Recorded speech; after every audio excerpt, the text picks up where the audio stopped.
Democratic Republic of the Congo. Executive Summary. The Democratic Republic of the Congo is a centralized constitutional republic.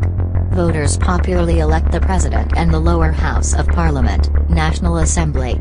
Following a 2-year delay, presidential, legislative, and provincial elections were held in December 2018.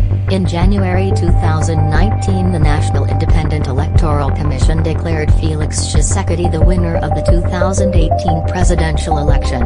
The 2018 election was marred by irregularities and criticized by some observers, including the Council of Bishops, which stated the results did not match those of their observation mission.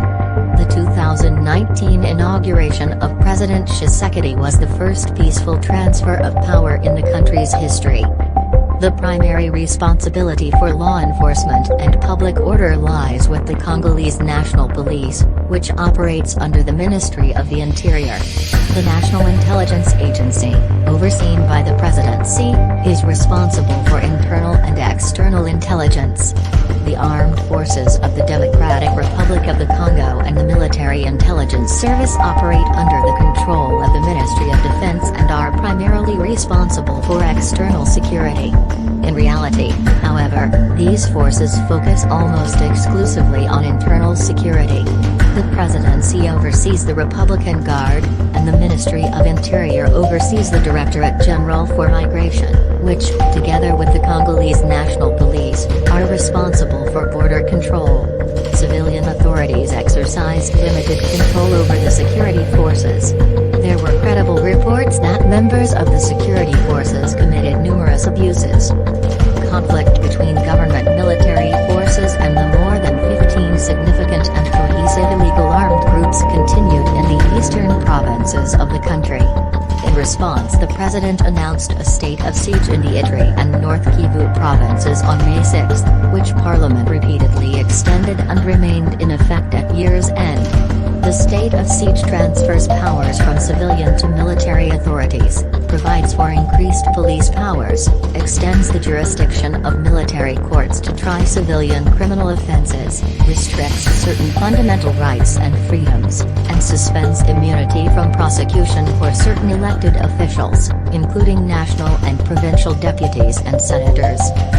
Significant human rights issues included credible reports of unlawful or arbitrary killings, including extrajudicial killings, forced disappearances, torture and cases of cruel, inhuman, or degrading treatment or punishment, harsh and life-threatening prison conditions, arbitrary detention, political prisoners or detainees, serious problems with the independence of the judiciary, arbitrary or unlawful interference with privacy, serious abuses in conflict, including reportedly unlawful or widespread civilian harm, enforced disappearances or abductions, torture and physical abuses or punishment, and unlawful recruitment or use of child soldiers by illegal armed groups, serious restrictions on free expression and media, including violence or threats of violence against journalists, unjustified arrests or prosecutions of journalists, censorship, and the existence of criminal libel laws, substantial interference with the freedom of peaceful assembly and freedom of association, serious government corruption,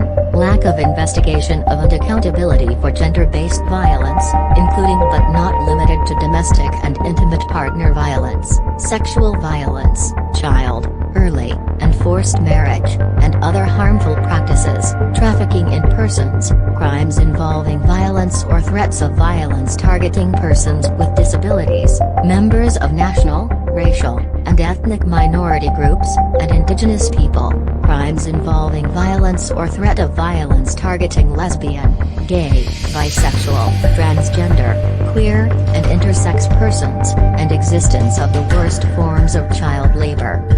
The government took some steps to identify, investigate, prosecute, and punish officials who committed human rights abuses or engaged in corruption, although there was impunity for many such abuses.